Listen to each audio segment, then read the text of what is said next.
I've been blindsided more than once, and it was over, and I was devastated both times. You have to be ready to, like, what are you going to do now? I'm completely blindsided. Thank you so much for joining us again on Second Act TV. Once again, I want to welcome back Robert Manni, the author of The Guy's Guide to Love, host of Guy's Guy Radio, and a pitchman Yeah, extraordinary. Robert, thank you so much for being here again. my pleasure. Thank you for having me back again. I'm honored. I love doing this. I came across an article that the headline was, why breakups are so much more difficult for men than they are for women. And I'm thinking, really? I mean, I'm being somewhat facetious here, I get it.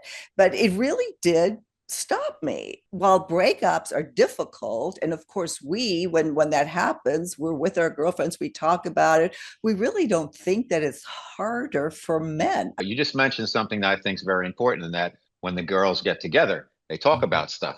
When the guys get together, we talk about sports and money and other things. We don't really talk about relationships. We may say, hey, Sally and I broke up. We don't get into the details unless there's a real reason for that. So I think the biggest difference between how men and women respond to a breakup, and why many times it's very difficult for guys, is that they don't have a support. They don't deploy their support group. We just don't do that because a lot of guys feel it's a sign of weakness, which it isn't. But that's just the way it is. The article was the five brutal truths, why breakups hit men so much harder. And the first one is exactly what you just explained. Men have fewer emotional lifelines. Hmm. That women maintain friendships, but yeah, guys just go and maybe play golf. Yeah. Well, we have friends, but we don't talk. There's certain subjects that are taboo, and one of them is, for whatever reason, it's an unspoken rule, but rarely do you hear guys talk about the inner workings of a relationship. It's usually more about, we did this, we did that, or we're getting married, or we're getting divorced, or we broke up.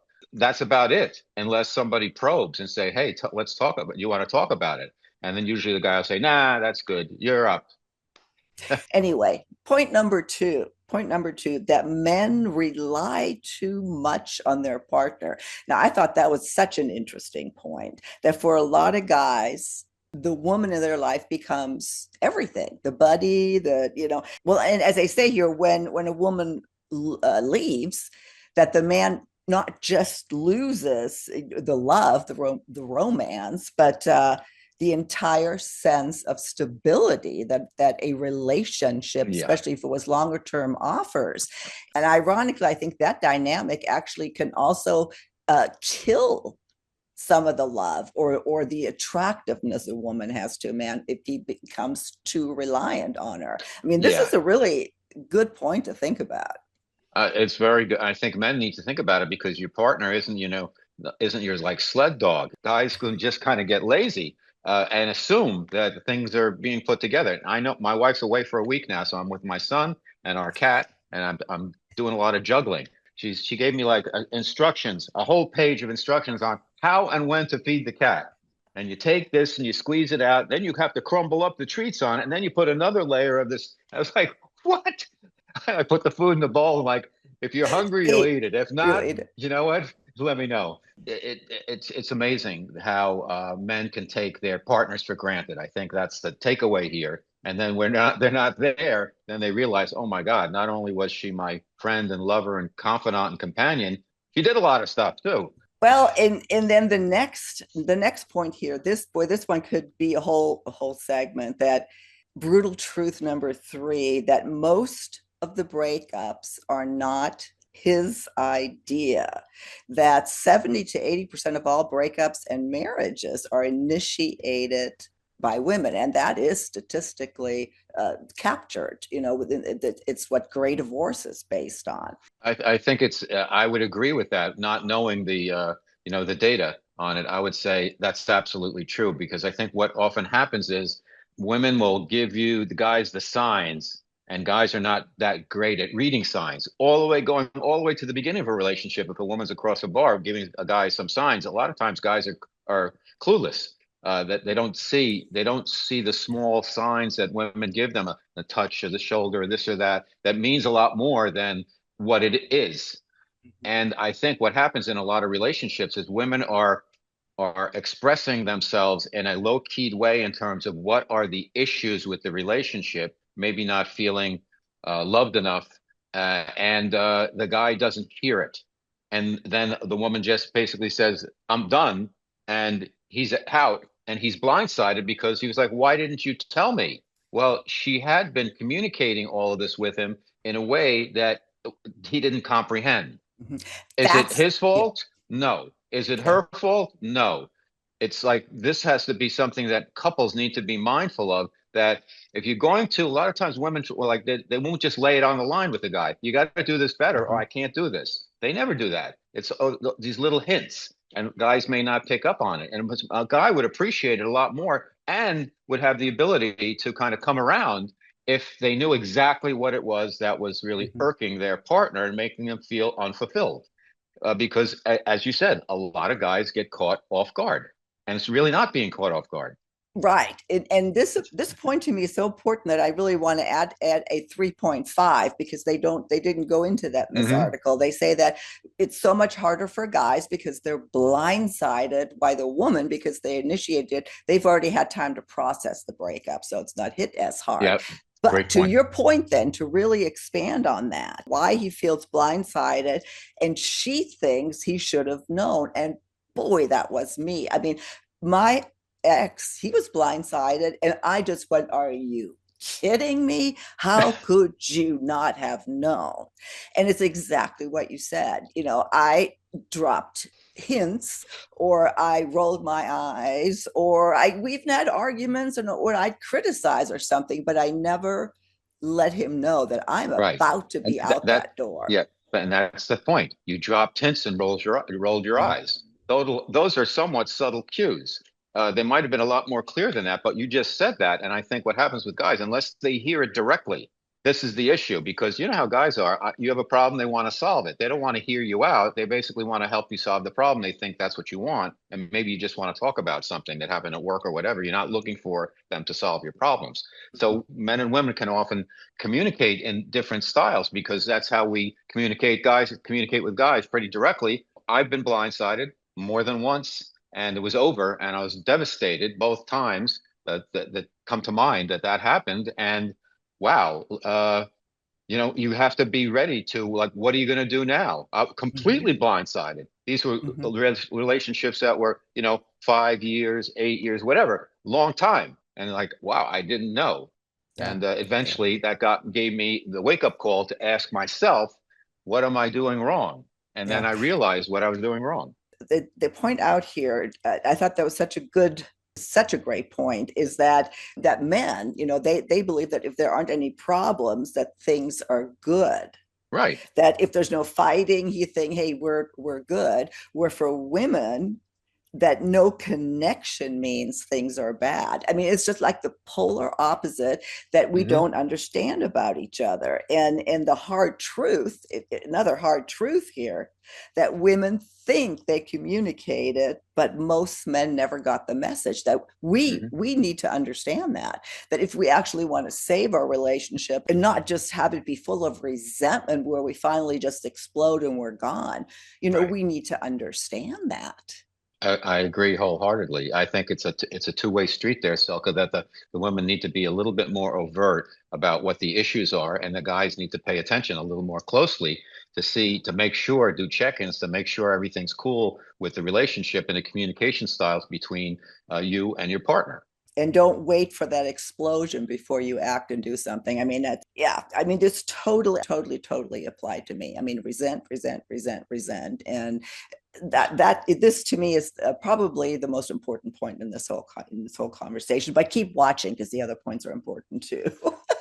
Like number four, this is a good All one, right. that men stop evolving in relationships. Do you agree with that, Robert? Do you think men get too relaxed and stop putting in effort? Well, I mean, I don't know if they stop putting effort into evolving themselves versus putting effort into the relationship Hmm. to enhance the relationship. I think when guys start doing more the every little thing that they can do to be helpful, I think that's a great way of evolving the relationship because I think women appreciate it when the guy just takes out the vacuum cleaner and goes to town and never and puts it back and doesn't look for applause or anything or just contributes any way possible to taking the load off of the partner. That's a way of evolving the relationship to know that you can feel comfortable asking for what you want. And that's so many of us, and I'm pointing at me, are so we don't we hint, we suggest, and we expect Mhm. the man to read our, I mean, I've gotten better, but the reading, read my mind please, you should know me by now. Exactly.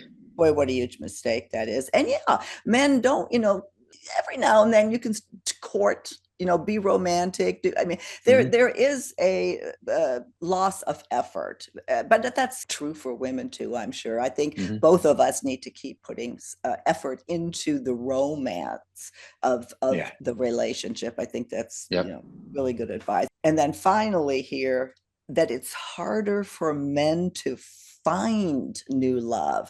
And when I first read that, I thought, well, no, most men move on quicker after divorce or get married again after the divorce. But I think what is really meant, and that's what I want to ask you, is it's Hmm. really the process of just, oh my God, I'm alone. And now how do I find it again? Not necessarily finding it. I think it's tough for both sexes being Mhm. alone and getting back out there, particularly when we're talking about folks over 50. I mean, maybe you were in a long-term relationship or you were married and you divorced or your spouse passed or whatever. Getting back out there, it seems scary because they're not familiar with a lot of the technology tools, the tools that are available that actually can make the process a lot easier. I don't think it's necessarily harder for the men than for the women, to be honest with you. I think it's tough for both and it's based on the individual.